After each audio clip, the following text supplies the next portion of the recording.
Metabolism TV में आपका स्वागत है, आपके मेटाबॉलिज्म और स्वास्थ्य के बारे में सही जानकारी का स्रोत।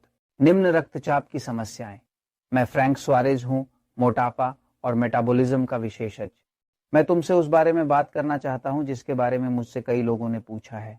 जो हमें मेटाबॉलिज्म टीवी पर लिखते हैं वे मुझसे पूछ रहे हैं कि इसके कारण क्या हैं और निम्न रक्तचाप के साथ क्या किया जा सकता है, उच्च रक्तचाप के साथ नहीं, क्योंकि वह हो चुका है। उच्च रक्तचाप के बारे में कई एपिसोड, मैग्नीशियम और पोटेशियम का उपयोग कैसे किया जाता है दबाव को कम करने के लिए, है ना, और जैसे आहार को भी बदला जा सकता है, क्योंकि जब कोई बहुत अधिक परिष्कृत कार्बोहाइड्रेट खाता है, जिसे वे प्रकार ई के खाद्य पदार्थ कहते हैं, जो कि खाद्य पदार्थ जो वास्तव में इंसुलिन बढ़ाते हैं, और चूंकि इंसुलिन सोडियम को रोकता है तो व्यक्ति का नमक बढ़ जाता है। लेकिन कुछ लोग हैं जिनकी समस्या ये नहीं है कि उनका रक्तचाप उच्च है, ये इसलिए है क्योंकि उनका रक्तचाप कम है। ये मुझे विशेष रूप से दिलचस्प लगता है क्योंकि मैं फ्रैंक सुआरेज, मैं उनमें से एक हूं। मुझे निम्न रक्तचाप है, मेरा शरीर निम्न रक्तचाप से पीड़ित है ना। मैं इसे समझाने के लिए एक पल के लिए बोर्ड पर जा रहा हूं, लेकिन बोर्ड तक पहुंचने से पहले मैं समझाना चाहता हूं नमक और दबाव के विषय पर एक क्षण, सही, जिसका संबंध है इस निम्न रक्तचाप के विषय पर। निम्न रक्तचाप को बढ़ाने के लिए आपके पास अवश्य होना चाहिए नमक बढ़ाना।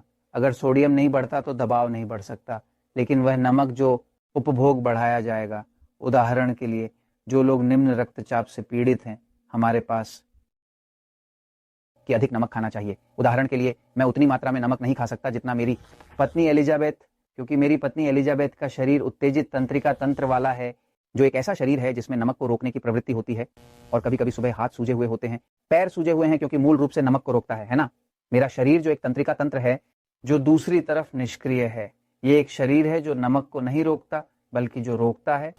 ये पोटेशियम और मैग्नीशियम है, ये दो अलग अलग तत्व हैं, इसलिए यहाँ इस विषय को लागू करना होगा। तंत्रिका तंत्र, है ना।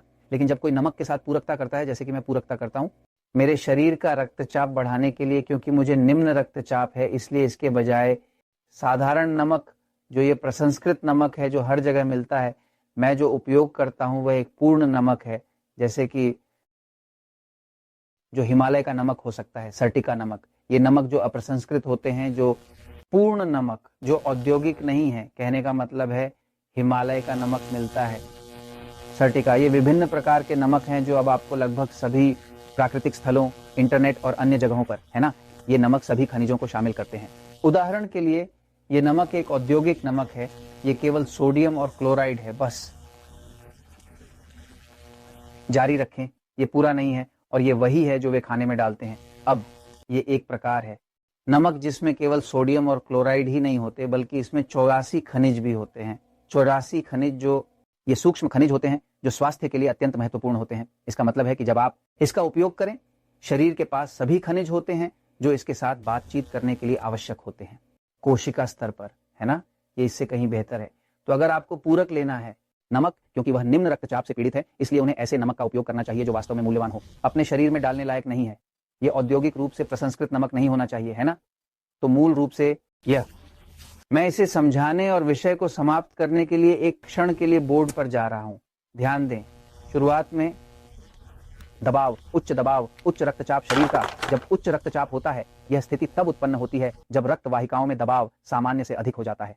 उच्च रक्तचाप के कारण हृदय और रक्त वाहिकाओं पर अतिरिक्त दबाव पड़ता है, जिससे विभिन्न स्वास्थ्य समस्याएं हो सकती हैं। इसका मतलब यह है कि अगर किसी व्यक्ति को उच्च रक्तचाप है तो उसके शरीर में तरल पदार्थ की मात्रा बहुत अधिक होती है, जो स्वास्थ्य के लिए हानिकारक हो सकता है, और इसे नियंत्रित करना आवश्यक है। दबाव कैसे बढ़ता है?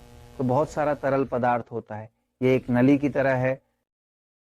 जहां आप बहुत अधिक पानी का दबाव डालते हैं, वहां नली का दबाव बढ़ जाता है और वह चौड़ी हो जाती है और यह फट सकता है। तो व्यावहारिक रूप से उच्च रक्तचाप होने के लिए होना चाहिए।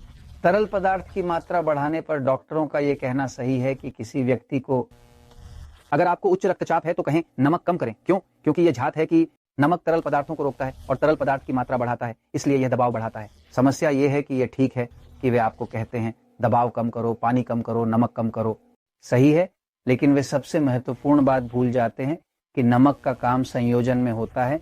पोटेशियम जो नमक के विपरीत है और मैग्नीशियम के साथ काम करता है ना। ये तीन हमेशा साथ काम करते हैं, साथ में। उदाहरण के लिए नमक रक्तचाप बढ़ाता है, पोटेशियम इसे कम करता है, और मैग्नीशियम वह है जो दोनों के बीच संतुलन बनाए रखता है। यानी जब आप दबाव को नियंत्रित करते हैं, यदि आप मेरी तरह निम्न रक्तचाप से पीड़ित हैं, मैं निम्न रक्तचाप से पीड़ित हूं, तो मुझे अधिक नमक और कम पोटेशियम लेना पड़ता है। ठीक है, एक व्यक्ति जो इसके विपरीत पीड़ित है, उच्च रक्तचाप के लिए कम नमक और अधिक पोटेशियम लेना चाहिए और हमेशा यह सुनिश्चित करना चाहिए कि जिसमें मैग्नीशियम होता है जो दोनों के बीच संतुलन बनाए रखता है। तो अगर आप निम्न रक्तचाप से पीड़ित व्यक्ति को नमक का सेवन करना चाहिए, लेकिन सुनिश्चित करें कि वह सही नमक हो, जो एक अच्छी गुणवत्ता का नमक है, जो औद्योगिक नहीं है, जो औद्योगिकृत नहीं है और जो केवल सोडियम और क्लोराइड ही नहीं बल्कि इसमें अपने खुद के खनिज भी होते हैं, जैसे हिमालय का नमक या कुछ ऐसा। और सुनिश्चित करें कि इसमें पोटेशियम हो, क्योंकि अगर इसमें पोटेशियम है तो इसे संतुलित करने के लिए नमक और उसे संतुलित करना, और इसमें मैग्नीशियम होता है जो दोनों के बीच संतुलन बनाए रखता है। आपको न तो उच्च रक्तचाप की समस्या है, न ही निम्न रक्तचाप की। तो मूल रूप से निम्न रक्तचाप को अधिक नमक की आवश्यकता होती है, लेकिन कृपया सुनिश्चित करें कि वह नमक साथ में पोटेशियम जो इसे संतुलित करता है और मैग्नीशियम जो इसे संतुलित करता है, और इस प्रकार आप नहीं जा रहे न तो निम्न रक्तचाप की समस्या हो न ही उच्च रक्तचाप की। और यह मैं आपको इसलिए बता रहा हूं क्योंकि सत्य हमेशा विजयी होता है।